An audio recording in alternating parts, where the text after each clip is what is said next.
तो गाइज आज के इस वीडियो में मैं बात करने वाला हूँ ग्रूमिंग के बारे में कि एज ए मैन आप अपनी ग्रूमिंग कैसे कर सकते हो और इससे अट्रैक्टिव कैसे बन सकते हो। तो देखो, सबसे पहले मैं इस चीज़ को क्लियर कर देना चाहता हूँ कि ग्रूमिंग का मतलब सिर्फ मूंछ को शेव करना नहीं होता या फिर बियर्ड को शेव करना नहीं होता। ज़्यादा लोग को ये मिसअंडरस्टैंडिंग होती है कि मतलब ग्रूमिंग का मतलब सिर्फ शेविंग करना होता है, जैसे उनके पापा वगैरह करते हैं वैसे उन्हें लगता है कि ग्रूमिंग का मतलब यही होता है, लेकिन ये चीज़ पूरी तरह से गलत है। ग्रूमिंग बहुत सारे टाइप्स की होती है। मेरा मतलब यह है कि ग्रूमिंग के अंदर बहुत सारी चीज़ें आती हैं, सिर्फ शेविंग नहीं आते ग्रूमिंग के अंदर। मैं कुछ पहले आपको एग्जांपल दे देता हूँ। सबसे पहले तो हम सब जानते हैं कि ग्रूमिंग में शेविंग आती है, मुस्टैच की शेविंग एंड हमारी बियर्ड की शेविंग, लेकिन ट्रिमिंग भी आती है। ग्रूमिंग का मतलब सिर्फ शेविंग नहीं होता। अगर आपके अच्छे बियर्ड आते हैं, आप उसे अच्छे से ट्रिम करके रख रहे हो तो उसे भी ग्रूमिंग ही कहा जाएगा। और आईब्रोज़ को अगर आप अच्छे से ट्रिम करके रख रहे हो, थ्रेडिंग करवा रहे हो, अगर थ्रेडिंग नहीं भी करवा रहे हो तो अच्छे से कैसे भी करके रख रहे हो शेप में आईब्रोज़ को, तब वो भी ग्रूमिंग ही होगी। अगर आपके नाक से बाल निकलते हैं तो अगर आप अपने नाक के बाल को ट्रिम करवाते हो तो ये भी एक ग्रूमिंग ही है। और बहुत सारे टाइप्स के होते हैं, लेकिन अब मैं डिटेल में नहीं जाऊँगा। मैं सिर्फ पॉइंट पे आता हूँ, मैं सिर्फ वीडियो पे आता हूँ। सबसे पहले हम बात करने वाले हैं जैसा कि हमारे पहले ग्रूमिंग के बारे में, जो है मुस्टैच एंड बियर्ड। ये सबसे इम्पोर्टेंट ग्रूमिंग है मेरे हिसाब से। अब देखो, लोग कंपैरिजन करते हैं कि बेस्ट है क्या, मतलब बियर्ड बेस्ट है कि क्लीन शेव बेस्ट है। ये दोनों जो चीज़ है एकदम बकवास चीज़ है मेरे हिसाब से, क्योंकि ये कंपैरिजन करने वाली चीज़ें नहीं है। मैं आपको एग्जांपल देता हूँ तो आपको समझ आएगा। आप सबने विराट कोहली को पहले देखा होगा, वो एकदम बियर्ड नहीं रखते थे, एकदम क्लीन शेव रखते थे। इतने अच्छे बियर्ड पहले भी आते तब भी वो नहीं रखते थे बियर्ड, लेकिन अभी वो बियर्ड रख रहे हैं तो देख सकते हो आप वो कितने ज़्यादा अट्रैक्टिव लगते हैं। हाँ, मैं मानता हूँ उन्होंने फैट लॉस किया है, मसल गेन किया है, उसकी वजह से वो अट्रैक्टिव लगते हैं, लेकिन बियर्ड जो है ना वो उनके फेस पे बहुत ही ज़्यादा सूट करता है, क्योंकि वो उनकी जो लोअर जो है जिसे हम मैंडिबल कहते हैं वो उनकी बहुत ज़्यादा रिसर्च्ड है।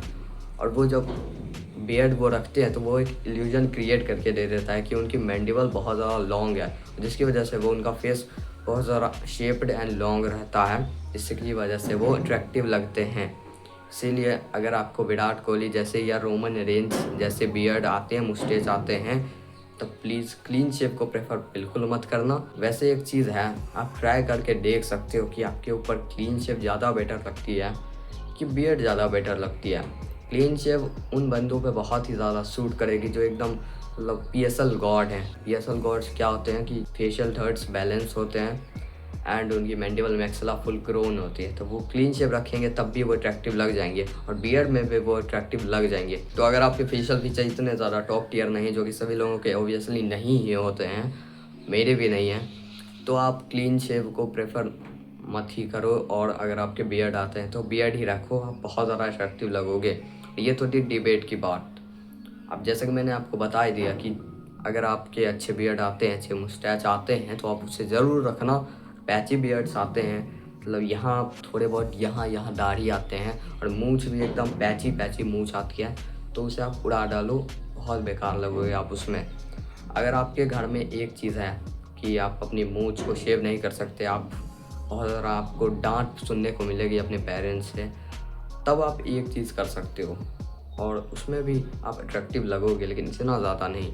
आप अपनी मूंछ को रहने देना और अपने पूरे फेस को शेव कर लेना। सही मैं बोल रहा हूँ, यहाँ सभी जगह फेस को शेव कर लेना, उससे भी आप अट्रैक्टिव लगोगे। क्योंकि जो अगर आप अपने फेस को शेव करोगे तो वो एकदम से आपके फेस में खतरनाक लेवल का ग्लो ला के दे देगी।